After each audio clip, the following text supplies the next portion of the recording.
Faf, so I wanted to bring you to a new platform, Cricket Fanatics Magazine. It's all about bringing the fans closer to you guys and you guys closer to the fans. So I'm actually going to kick off with a fan question from Bilal.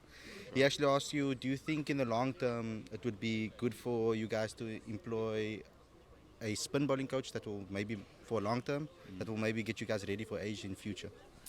Well, we've had you're talking about South Africa now. Yeah, Yeah, we've always had not always, but Claude Henderson was with the team yeah, for a very long time. Um, and obviously with the new restructuring of the coaching staff, he wasn't part of that. But I do believe that there's massive value in having a spin bowling consultant. Um, but I think perhaps what he could do better is maybe get a spin bowling coach that works with the levels below as well. So you have someone that works with the national team but also goes down and works with the A side, the national academy, under 19s. So by the time those guys get to the top level, they've actually worked with someone yeah. for a long period of time.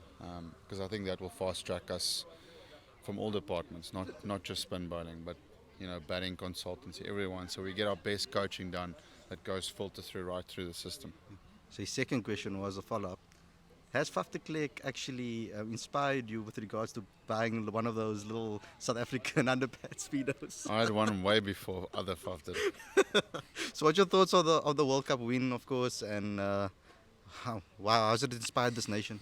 Yeah, I was standing there with other guys, and I literally had goosebumps. Just looking at the TV, like all of the fans in South Africa, just looking and see us stand there before the game.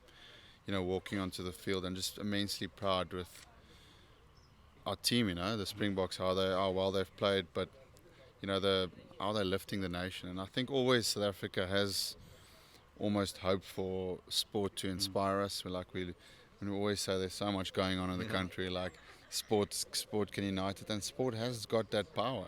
So yeah, very inspired, very, very proud and very inspired. And you watch that game and you go, "What? The cricket needs to do this as well." And the cricket team desperately needs to add to this tally. They've got 3 World Cups, the rugby team, and they've got the experience of going to those big matches, and you can just see they play their best game in the Yeah. final. So yeah, very, very inspired and very proud of them. So, any lessons from that you're going to take into your Proteas setup?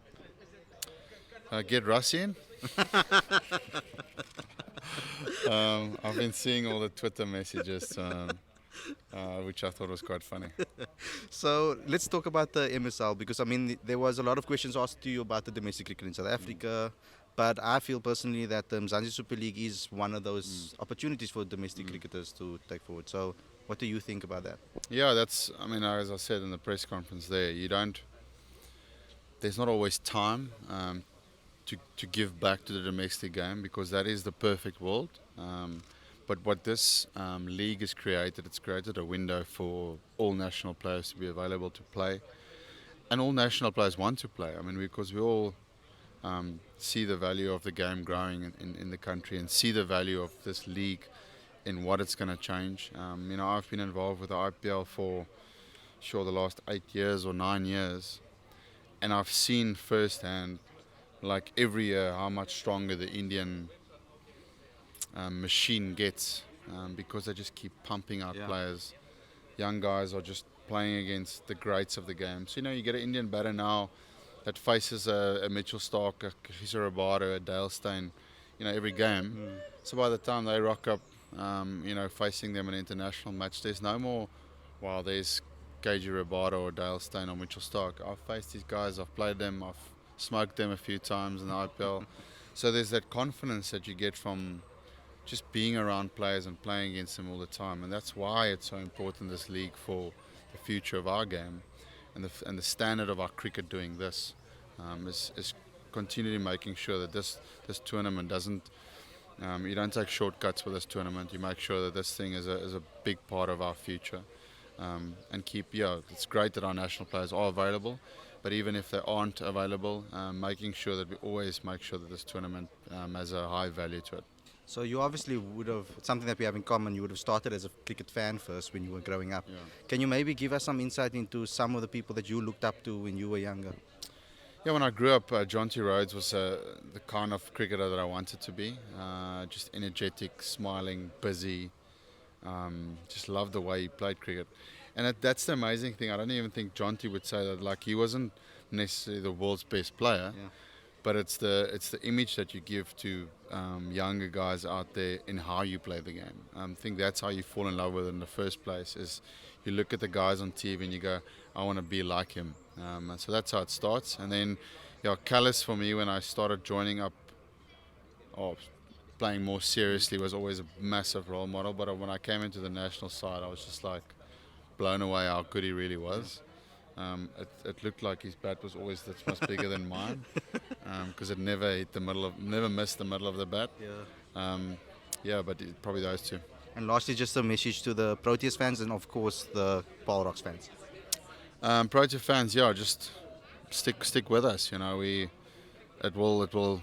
This team there's a lot of talent in South Africa. It's a new season. There's a lot of changing of faces, a lot of changing of coaching staff. There's been a lot of changes. So in time, hopefully this process just happens quickly, and we get back on that world stage of dominating against other teams. Obviously, the England series would be the first step in that. But us as the team, we take a lot of pride in making sure we represent the country as well as possible, and we know that only comes with winning games of cricket. So we don't take any shortcuts with that. And then Paul Rocks fans, looking forward to see the purple stadium again. When you drive to the ground, you just see purple everywhere. And I was really impressed last year for a province or a franchise that's so small and never sees cricket. The amount of passion that there was in the fans, loud fans, shouting, dancing, singing. That's how it should be. Hopefully we can be the loudest fans in the country. Thanks a lot, Faf, and good luck for the season. Thank you.